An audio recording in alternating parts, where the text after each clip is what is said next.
Welcome to the For Real Though Show, the podcast with a purpose for the peoples. I am your host, Christopher Keith.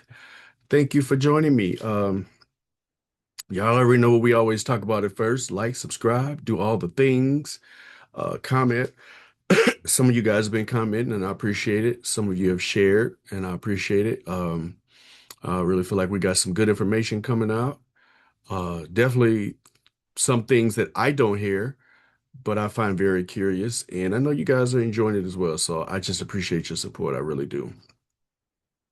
Today, we're going to talk about complications, contradictions, and nuance. Complications, contradictions, and nuance. Now, these are all things, these three are like really just common things in life. But as a culture, we don't seem to like embrace that a lot.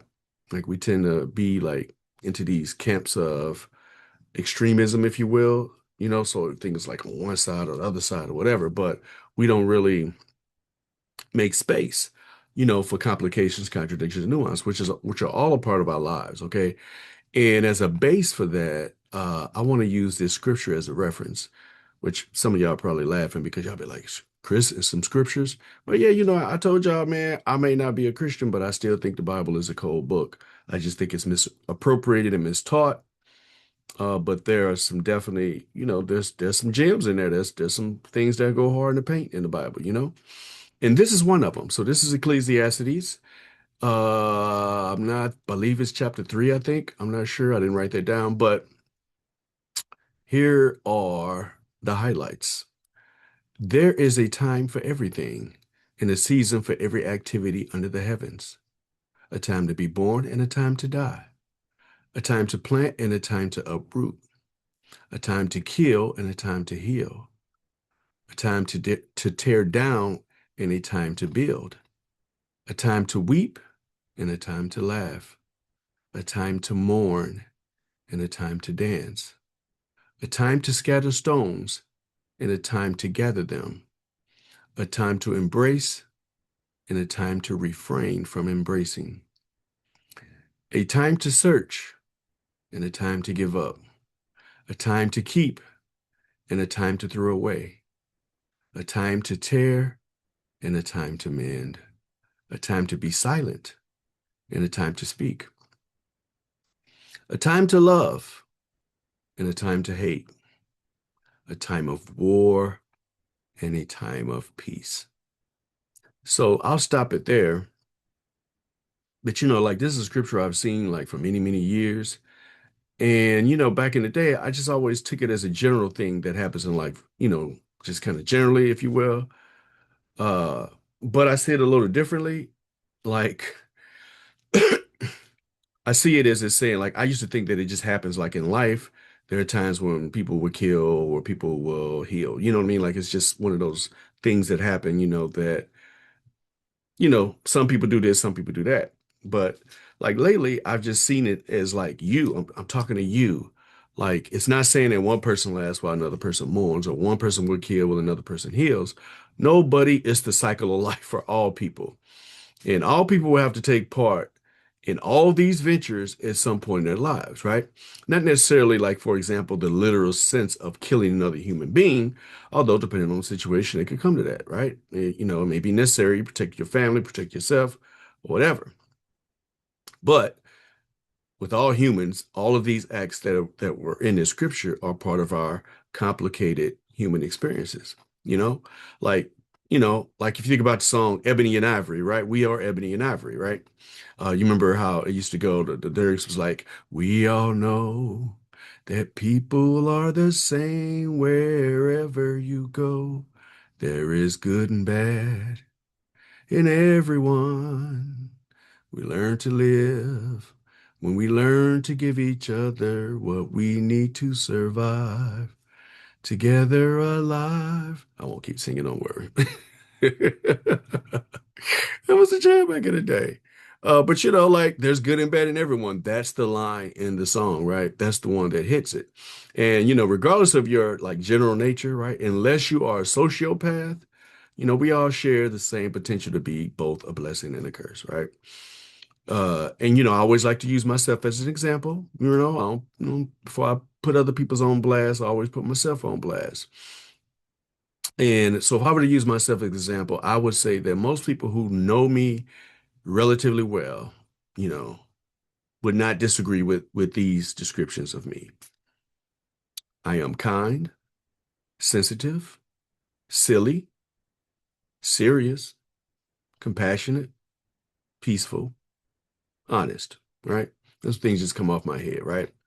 But I can also be selfish, cruel, vengeful, uncompromising, rigid, especially when it comes to my principles, right? Though I try to be flexible when it comes to the nuance of a situation, right? So if I get new information, then I try to take that information into consideration, even if it's on my, rigid side, so there are like little exceptions to just about everything, just depending on the situation, right? Back in the day, I could say sneaky back in the day, that I could be sneaky. But, I think as you get older, maturity allows you to live your life more unapologetically, right? So there's no shame and stuff. So, you get to the point where you be like, be sneaky for what? Shit, I'm grown, right? A grown man making grown decisions, living with the rewards and the consequences as such, right? So it's our growth in character that allows us to choose what kind of people we ultimately want to be, as it relates to the way we want to show up in the world, right? And circumstances can also affect our behaviors too, right? So if you remember the movie Trading Places, Eddie Murphy, Dan Aykroyd, where the storyline literally shows you where you could take two people and literally trade their places in life. And based on that, you're going to reveal different sides of them that they didn't never necessarily realize were there. And while, it's a story, full of hyperbole and Hollywood parody, it's important to realize that as a culture, species, we may have evolved to a certain extent, you know what I mean? But we are still animals. We are animals. And recognizing that we are animals is not shade because we are, right? In reality, we're the most dangerous animal the earth has ever seen. All you gotta do is read a history book and it becomes quite clear. But, this realization, should just keep us humble, understanding that our potential could go either way. A certain amount of change in your environment can wire your brain in a certain fashion to make you out to be the very beast that you wouldn't dare dream of being. In the same way, a different environment can, different environment and experience can help bring out the best of your nature, right? And because humans are complicated, so now we're in that first word, complicated, and life is complicated, right? Then we experience contradictions, our second word, right? Now, society tries to paint us in the space of judging life and its morals and standards, kind of portraying life's decisions as like a black and white thing, right? When in reality, most of life, are really just various shades of gray when you think about it. So, as we say, we stand on business in many ways. Many ways we do stand on business, right? We all got our principles and whatnot, right? But do we really always? Do we always stand on business? I don't think so. You know, we make compromises all the time, and that is also again very human. We're not machines, so in life, we're constantly parsing certain treaties we hold dear as a way to navigate the most effective and sometimes easiest or more convenient ways to get along in life. So, that's not the same as hypocrisy because there's a difference between hypocrisy versus uh, compromise and contradictions, right? So, for instance, this is for me. I would never buy a Tesla vehicle, okay? But I do use Amazon. I use Audible, right? Which is a virtual and verbal bookstore, right? I'm not a fan of Jeff Bezos, but I can't stand Elon Musk. Okay. I see Bezos as like a narcissistic, greedy man, but I see Musk as the devil incarnate. Bezos is an opportunity, like, not opportunity. Bezos, I would call an opportunist. Okay. Like he and Jay-Z are like that. Like they would do anything for the dollar. Musk is a racist and a modern day colonizer, right? So all of them are foul, but there are levels, right? I try to stay away from Walmart as much as possible, but every now and then I need to get something, and damn it, I drive down the block, and you know what? It's there. Walmart is there, and in many cases, the price is right. Okay. Uh, I saw my sister recently, and she had a new prescription, new glasses prescription. And, she had some really dope Oakley brand, Meta prescription glasses, right? And she showed them to me. I said, oh, okay, cool. Where you get them from? She said, Target. I said, yo, sis, hey, the black delegation ain't shopping at Target no more. Unless you go to Jamal Bryant's church. She said, well, little brother, she always calls me little brother. Well, little brother, you don't, but I went to the place where my network insurance provider, had the best price. Hmm. Point well taken, big sis. I should fall back into the puppy dog pose. you know? So so this is the same thing, and I just mentioned Jay-Z. That probably piqued some of y'all ears up. But this isn't the same thing as, the Jigga Man on stage, last weekend when he defended his decision to buck black folks once again, as he did with Colin Kaepernick, and do an album release with a company that made promises to the black community and then reneged on them, right? And in his little stage, his little what you call it, freestyle. He finger wagged his way, through that so-called freestyle that he probably practiced for weeks since getting the public backlash after selling another piece of his soul. So, as he lectured black folks who are not billionaires regarding their use of Meta or Amazon, respectively, right? And again, do I need to go through the history of what he did with the NFL or the fact that even Van Lathan revealed that he knows for a fact that Rock Nation spread their lies about Kaepernick when Jay got on, right? They were saying stuff like he didn't really want to play, and shit like that. So my man, like I said, he waving his finger and stuff about people who using Meta, social media and different things like that, or Amazon or having Prime or whatever. But they on his head. And what I would say to the Hove is this: people who use social media tools or purchasing items using an affordable resource because they live paycheck to paycheck is not the same as a billionaire who has choices, okay, and whom choices of where and whom he chooses to do business with, okay? So it's not like you just did a deal with Target and others in regards to this album release. You did it exclusively with Target. So as to say, all right, niggas, I know y'all love y'all some reasonable doubt. I think that's the album he's releasing with it. There's only one place you can get it, and it's the slave master's house. Okay, slave master, a measure of hyperbole, but you get my point. So, dude, stop playing in our faces. I know you think your presence is charity, and by your fans selling out the shows, you're correct, perhaps, that many of us just don't give a damn that you would have sold Harriet Tubman's Underground Railroad blueprints or revealed Toussaint Louverture's plan for the Haitian Revolution. So as long as you can make a dollar, blood dripping from your greedy paws of black folk suffrage. But those of us who are not hypnotized by your ability to make rhyming words see you for who you are. We are not fooled. But these are complications and compromises, right? I think it's hypocrisy. I think it's opportunism. But for others, they may think otherwise, right? Some may look at it and say, hey, he's a skilled rapper, but he has no soul.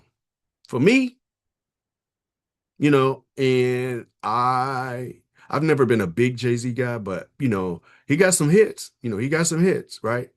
Uh, but for me, he's kind of persona non grata. But for you, he may be, your favorite rapper, right? Regardless of what he does, right? For some of us, if he got on national TV tonight with a diaper on, while Trump fed him chicken McNuggets, while signing an executive order to randomly jail blacks all over the United States, some of us would still be unmoved. And, that kind of goes into many of us as black people have too much of a fixation and a love for celebrity. You know what I mean? That's another show. But that is what it is, right? So I had to say that. Sorry, I just had to put that out there. Um, and we're going to talk about music when we get toward the end of this, which I think is important. So, in the terms of this nuance space, so bringing us to nuance, right? Nuance. And for those of you who don't know the definition, I would just say the simplest answer is recognize that two things can hold space and be true at the same time, right? It's not either or, it's kind of both and, okay? Nuance, I think it's a great word because it's a humbling word that keeps us thinking more and judging less, right? It gives space to accept others in their nuance or their choices and standings, or assuming that their choices and stances are not based in the moral decay and harm of others, right? So, but the overall point is not to be so dogmatic in how we judge others, right? And the decisions they make in navigating their own life choices. Now, some of us don't have hard lines. You know what I mean? Some of us don't have principles. Like some of us would do anything to get, what we lust for. Shout out to the departed Lindsey Graham, who had no lines of boundaries when it came to being, adjacent to power, his desire to be adjacent to power. I read after he died, like one person called Graham a remora or suckerfish, which I thought was brilliant. Uh, and I saw these fish before, but I didn't know what they were called. So a remora is like a small fish that rides alongside a shark. Like like they just ride close to the shark and they just sit there because it offers a couple of things. And one, it offers protection from other predators. And most importantly, it while the shark eats and feeds out there in the ocean, then the little scraps that come out, that swing around the remora just sits there and gets his grub on at the same time. So, he just hang around waiting on them scraps to flow in the water. So in essence, like the remora, the suckerfish is like he's just a freeloader, right? He's a hitchhiker, who gets protection and food along the journey, right? He doesn't have a life without the power and the protection of the shark. So that's Lindsey Graham because he was not a man of nuance. He simply had no principles and was willing to do anything to be next to that power. He was a closeted gay man who went out of his way to make life very hard for, gay and lesbian people.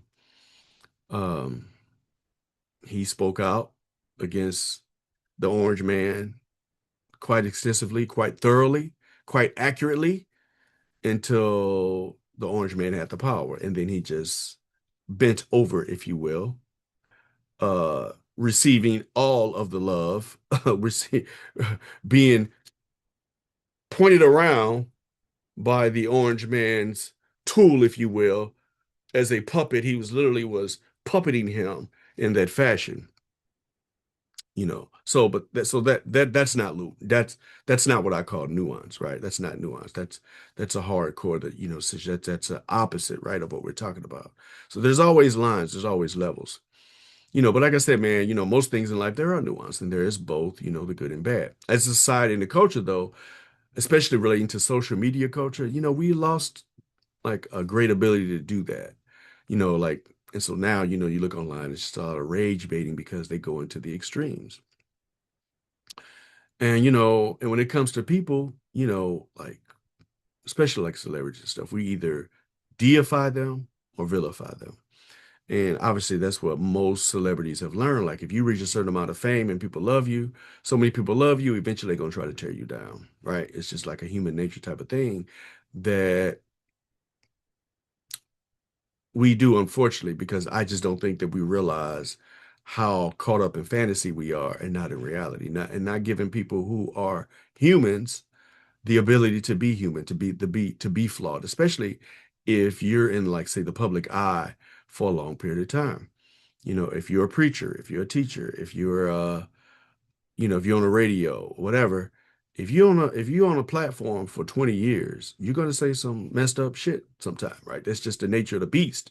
You're gonna say some things you regret, unless because and probably because Not only are you human, if you're smart and you're human, then you're going to evolve. And if you evolve, then you will have some beliefs and some stances today that 5 years from now you may not have.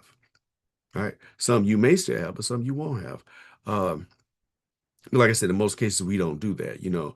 We simply, first, we don't remember ourselves and our own choices. So, we kind of, and you know what they say, we judge ourselves by our intentions, but we judge others by their actions, you know? So, and us, it was like, well, we didn't mean to do that, right? I didn't mean to say that, or I didn't mean to do that. I didn't want that to really happen. But you did. You know what I'm saying? Somebody's life was affected.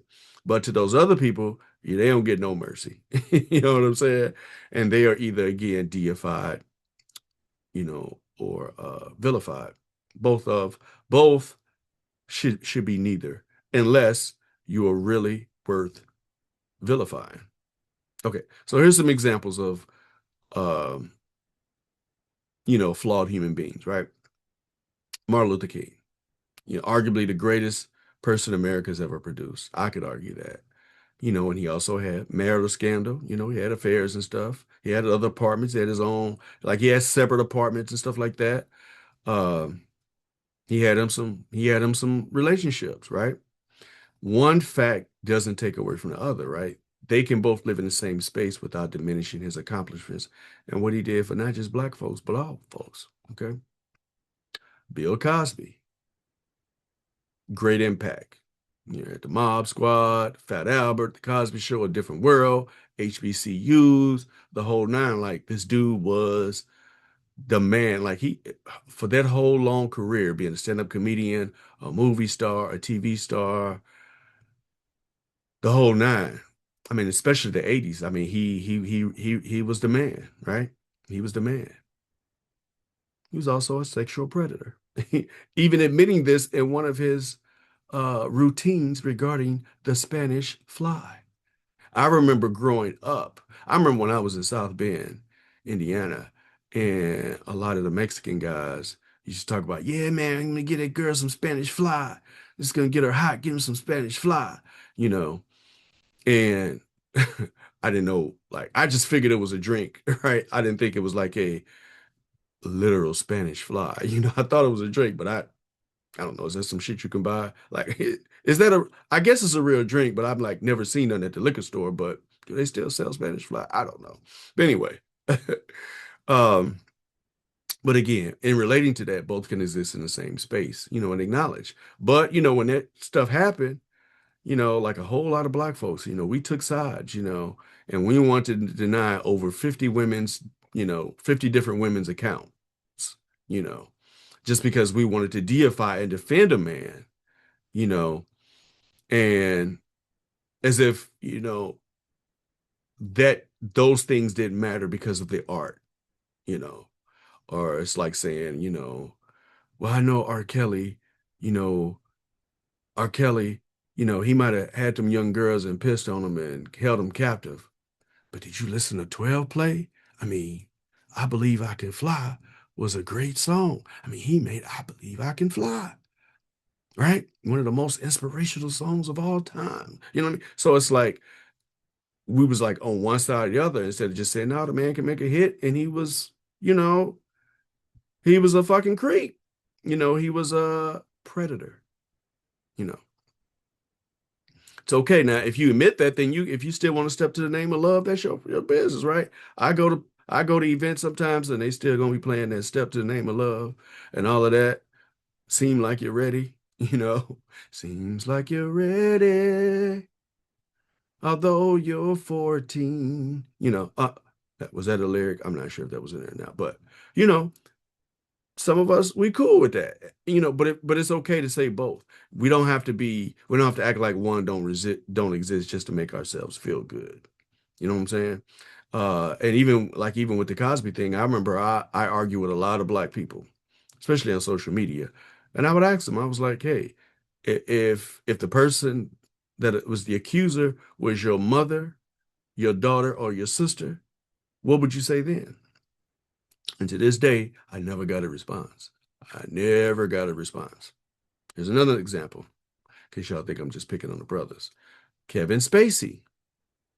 Love me some Kevin Spacey. American Beauty is one of my favorite movies of all time. Like we even watched it in a college class I took at Webster University. Our teacher showed us American Beauty as well as the manuscript.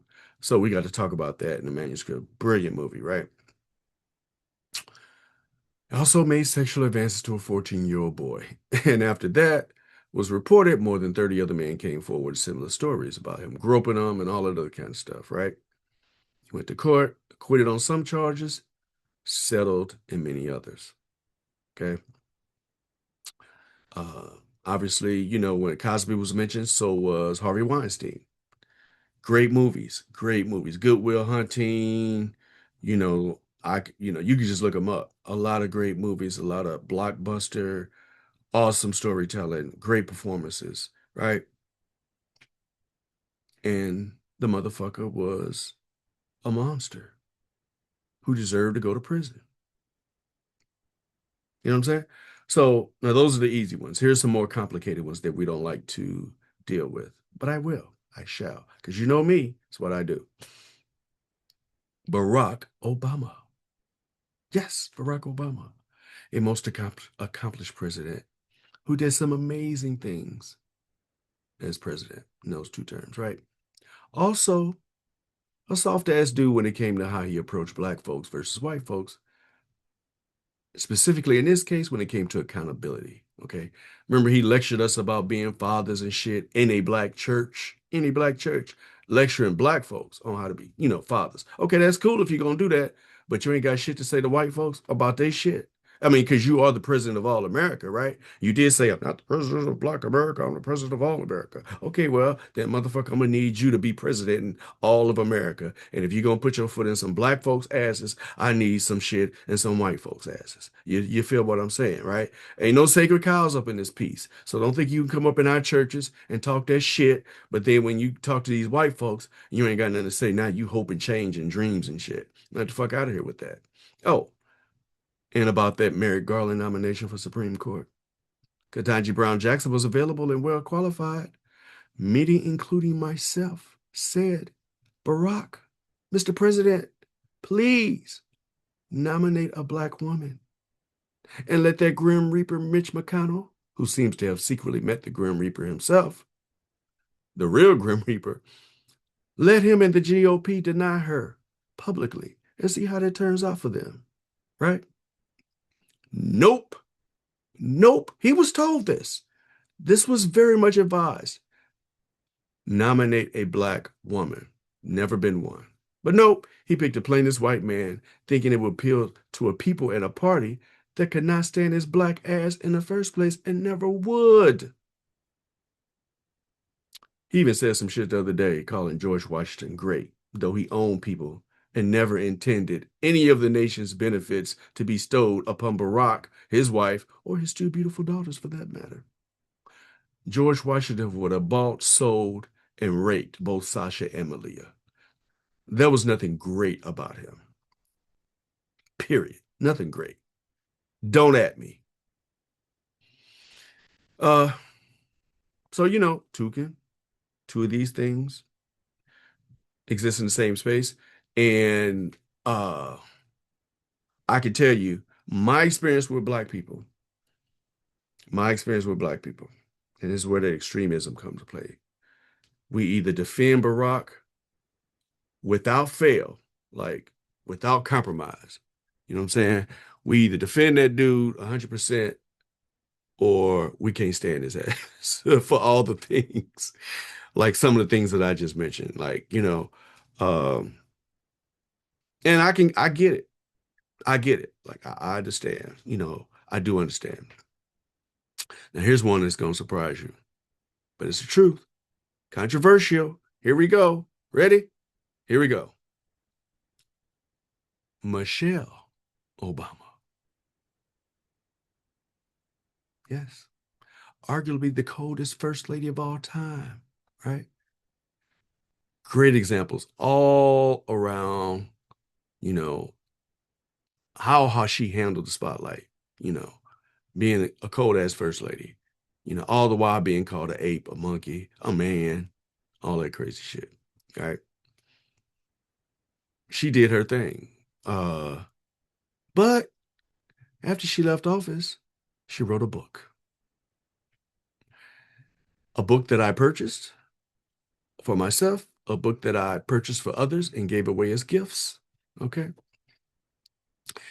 And as classy as she was as a first lady, the things she said in her book about Jeremiah Wright were dead wrong. So let me give you up to speed for those who don't remember. When Obama ran for president, the Wright did some research on Trinity United Church of Christ, which is where he and Michelle belonged, and the then pastor Jeremiah Wright, Reverend Jeremiah Wright. Now, Wright was what we called a Black liberation theology minister, which focuses on just what it says, Black liberation theology. And listen, man, Jeremiah Wright didn't just teach the Bible in his church. He taught civics. Okay.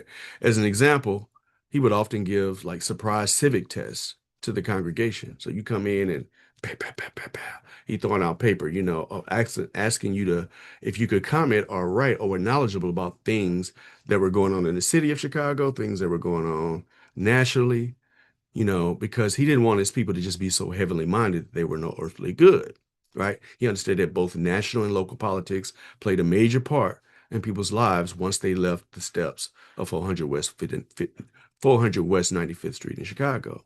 So as a good pastor does, he prepared them spiritually and naturally. So during that time, though, the right finds this sermon called Confusing God and Government. It's from 2003.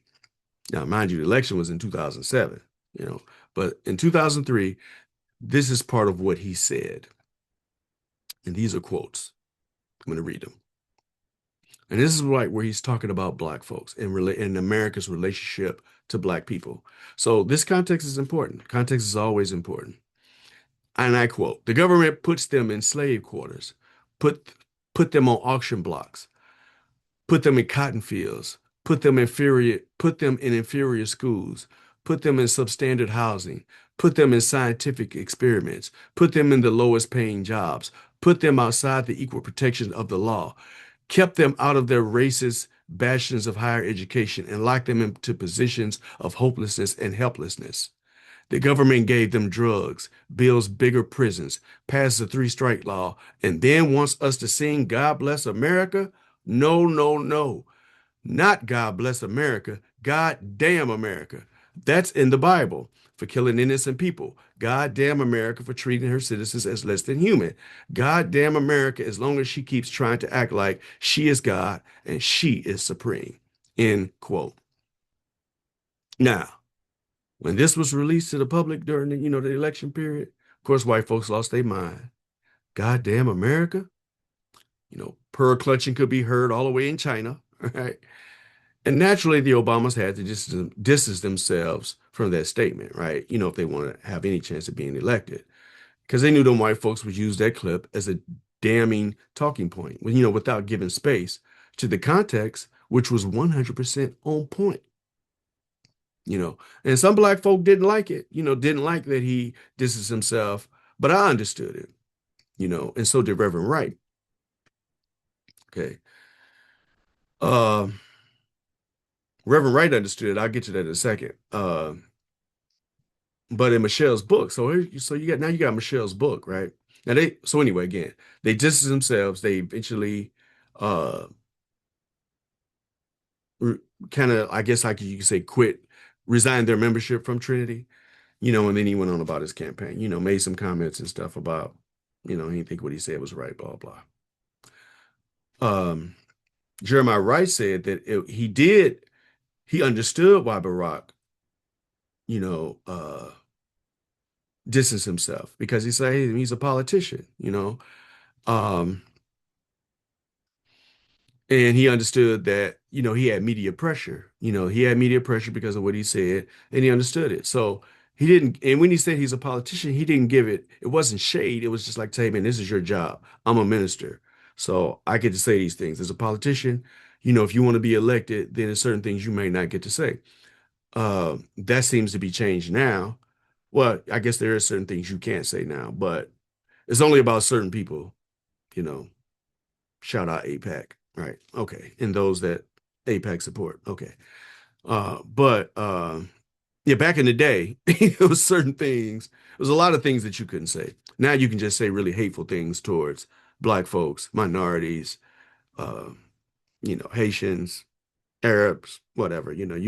All those things are now free and clear. But anyway, so after the second term was completed, she wrote this memoir, and where she talked about she was so disappointed by Jeremiah Wright and his conduct, right?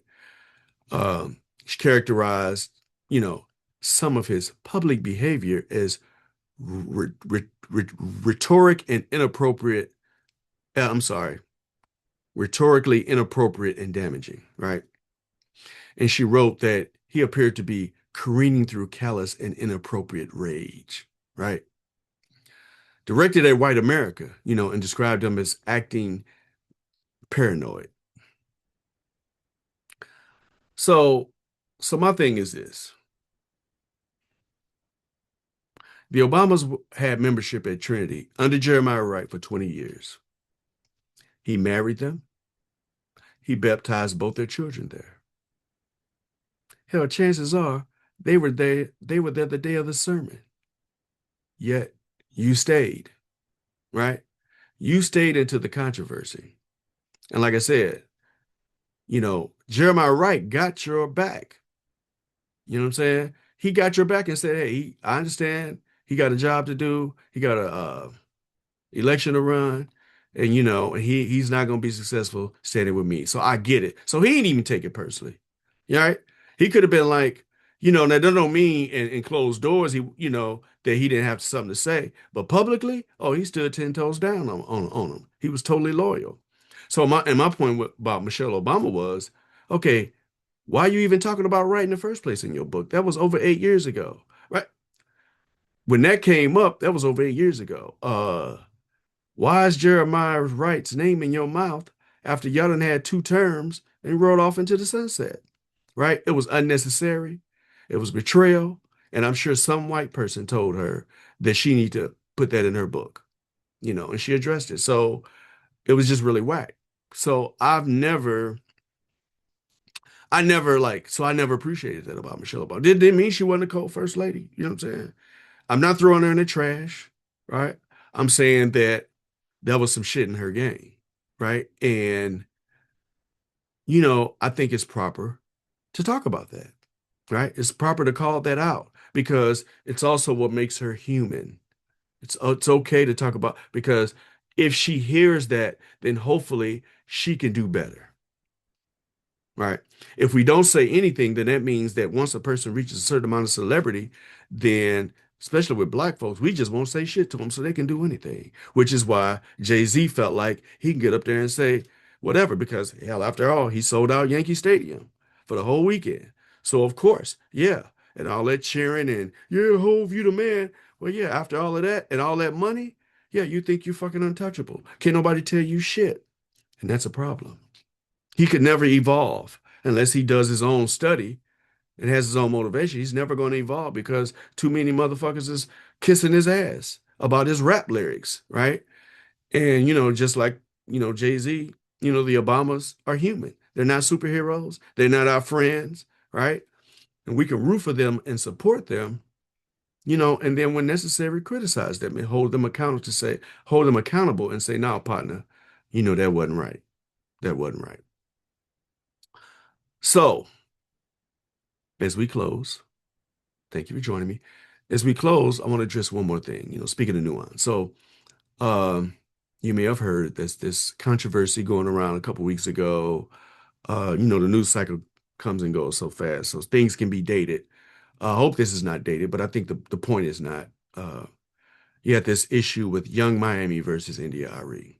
So, Young Miami has a song called Spin That, and it's got a like the catchy beat and stuff, and it's a horrible song. Okay.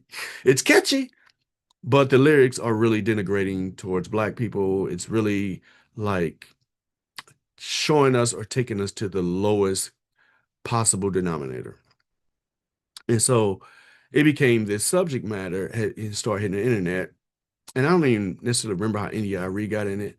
Maybe she made a comment about the song. I don't know, but she started talking about like things in the music industry and what they were promoting in the music industry and how a lot of people, including Clive Davis, handled her career. Uh,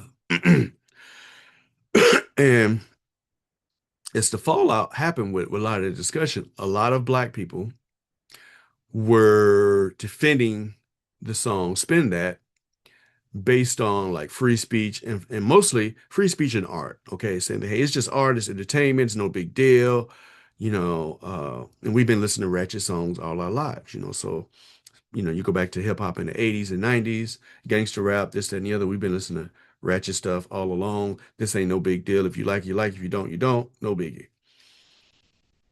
Excuse me. And I got to thinking about it. And, so I got to thinking about it. And then I said, where do I land on this? Well, as I said before, my views on music and whatnot have evolved. And this is my nuance. This is my nuanced view as it relates to the music. And this is how I would answer people that say, hey, we listen to ratchet stuff all the time.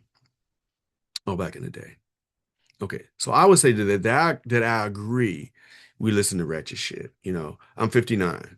And so I was in the thick of it. Not just hip hop, starting with Blowfly, Rap Dirty, if you know, you know. But hell, Millie Jackson, some blues folks my mom and dad used to listen to.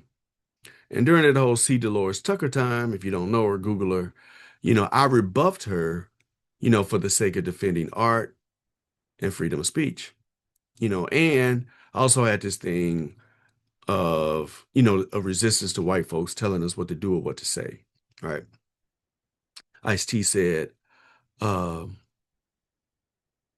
he talked about how in one of his lyrics on Quincy Jones's Back on the Block, he said, he was talking about the blatant way, the criticism that he got from cussing and using profanity on his music. And he said, Quincy Jones said, "Hey Ice, keep doing what you're doing, man. Don't give a damn if the fans don't understand. You let them tell you what to say and what to write. Your whole career will be over by tomorrow night." So I was there, you know. Um, and but what I also didn't realize that C. Dolores Tucker she was not targeting the black artists. She was really ahead of the game in targeting the music industry and the companies that were promoting all of that, that were giving that the most kick, giving it the most money, giving it the most push, right? I didn't realize that. And I think, but it's still at the same time equally true. Like, I still think that there was a point to NWA, that I get to this very day, and we can't be, more upset about saying fuck the police than we are about them kicking our asses every day across the country, specifically for Easy E and those guys in South Central LA, so there's a whole study in, college courses you can do on the history of the Los Angeles Police Department and how they recruited guys from the South who were Klan members specifically to harass and abuse black folks. Like, that's documented. It's not hyperbole, it's documented. So I get it, right? And I also grew up in a church, and at different times, church was hating on everything, like even the whinings, because it sounded too much like R&B, like in the 80s and stuff. And I remember when Winans paired up with Nita Baker and they were singing it, "Ain't no need to worry what tonight is gonna bring, 'cause it'll be all over in the morning." I know that's like the most I've ever seen on one episode, but yeah, that was a jam. But a lot of that stirred up some shit in a lot of black churches. I was there, you know what I'm saying? And as a historian, I understood the controversy in the black church behind the electric guitar and drums, right? Shout out Thomas Dorsey. Dorsey, historically referred to as the father of gospel music. Many of our, elders and stuff called the music satanic. Now, fast forward today, we know for sure The music industry itself orchestrates and promotes the most vile music in hip hop culture specifically. They really do. I heard Reverend Otis Moss, currently the current pastor of the aforementioned Trinity United Church of Christ, where Jeremiah Wright was. I heard him on the Karen Hunter show a few weeks ago, and he talked about this dope, extremely talented Chicago rapper, who put together this great album. And when he submitted it to the record company, they were like, "Yo, we really like it. We really like it. But could you do us a favor? Could you go back and add a few more N words to it?" You know, and the question becomes like, why? So it's not a conspiracy theory, folks. It's a conspiracy. Okay. So all those things are true. And where I finally fall in on it, is my summation on the matter is my own personal experience with music. Like I've said this before, music has saved my life. Like there are times when I am so down and destitute in my mind and in my soul, and I'll go somewhere and I'll play some music, whatever comes to mind. And that music, depending on what I want to listen to, is going to soothe me, relieve me. I could be crying, bawling my eyes out because there's this release and this relief. And the right music has healing qualities. And again, this is a scientific fact. Athletes use music to prepare themselves for competition. When I referee a high school football game on a Friday night, man, you should hear the music out here, in the locker room before the football games. Like everything's like extremely on 100, super aggressive, right? So if that be the case, right? If music can heal, then music can harm. Okay. Music is energy. Music is spirit.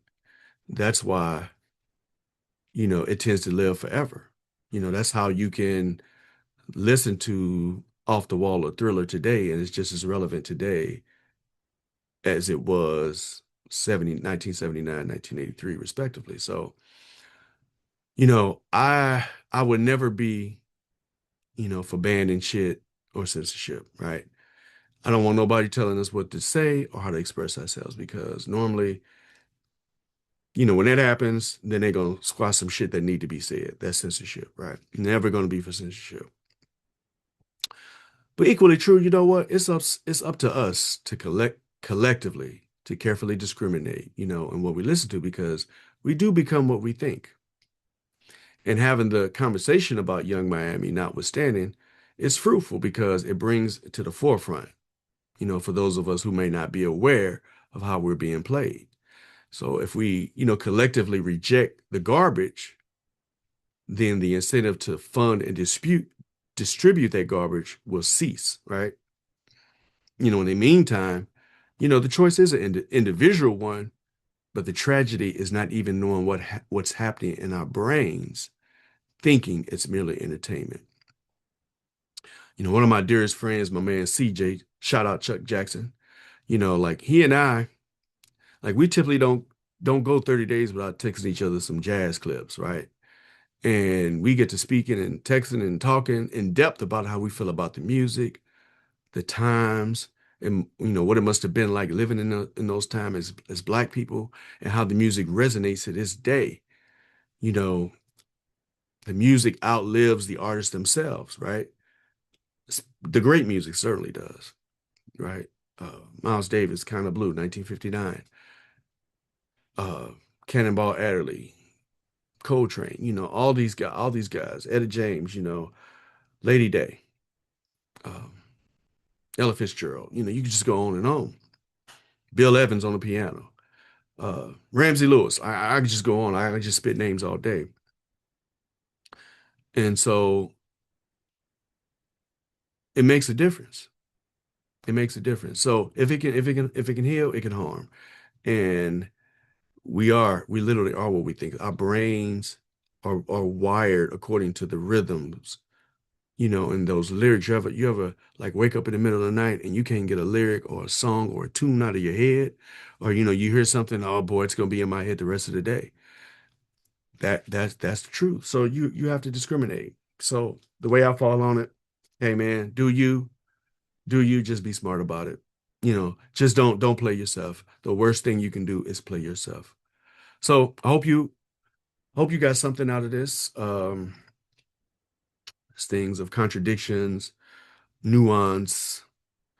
What was the other word? Complications. Yes. So that's what we have for today. And, I hope it piqued your curiosity and gave you something to think about. Just more musings of my busy and curious mind. So we'll be back later with some more good stuff. I got some guests coming on that I'm excited about. I don't want to give it away. Some fun stuff we're planning on doing. Don't want to give it away. So I'm just things I'm working on, and hopefully it's not just me, it's other people coordinating with me. So as they have time and get on board, we'll be back with you. So thank you for joining us. Again, like, subscribe, do all the things, share, comment. Let me know what you think about contradictions, complications, and nuance. Let me know what you think about music. Am I tripping? Am I tripping about any of this? Let me know. Help me grow, right? Help me grow. Bring me the smoke. All right. Y'all stay safe. Peace.